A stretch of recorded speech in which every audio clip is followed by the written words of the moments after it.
Bangkok, oriental setting, and the city don't know what the city is getting. The creme de la creme of the chess world in a show with everything but Yul Brynner. Hi there, this is K Harlan 2, and I'm going to show you the fundamentals of playing chess. Alright, so this is what a standard board looks like.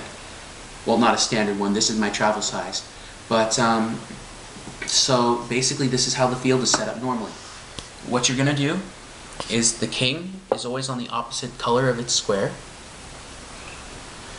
The queen always matches her color. Pawns are all in the front. Rooks go on the outer piece, or outer space. Bishops go in the center. And knights are in the middle of those two. And so that's how you normally set it up. There are special games like you can do puzzles and things like that, but this is how you set up a game. Each piece does a different spacing. For example, the pawn on the first turn can move 2 spaces, but after that it can move 1, or it can just move 1 instead. And then when it attacks, it has to go sideways. There are special rules which allow it to go in a linear, but it's an entirely different game. I've only used it once, and that's because I really wanted to try it. Other than being able to move 2 spaces, pawns have another very special ability.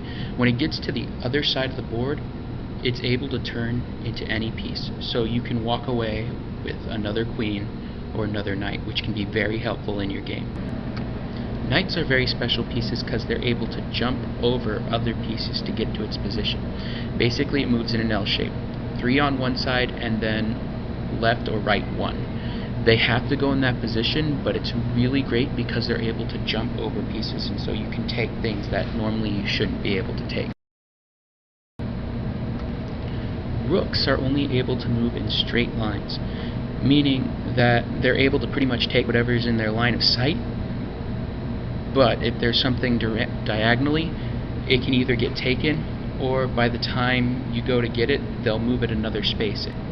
Bishops are able to move diagonally, meaning they're always on the color that they were before. So it's really great in the early game, just like rooks. The only problem is in the later game, when they start running out of pieces, you're going to have to deal with that because they can just land on the opposite color and it's not going to do you any favors. Queens are by far one of the most powerful pieces because they're able to move in any direction except like the knight.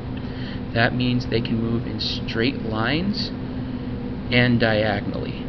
Finally, this is how you win. All you have to do is checkmate the king. This is an example of check. Basically, you have to get the king in your attack range. However, he can just move aside, and since he can move in pretty much any direction, it's a little bit harder than you think. Especially when they can block a check with a piece like this. Checkmate is finally declared when the king can't move at all, like this. And that's how you win the game. And that's pretty much the game. White goes first, each person gets a turn, and your goal is to try and capture as many pieces as you can in order to checkmate the king. Thanks for watching. Time flies, doesn't seem a minute since the Tyrolean spa had the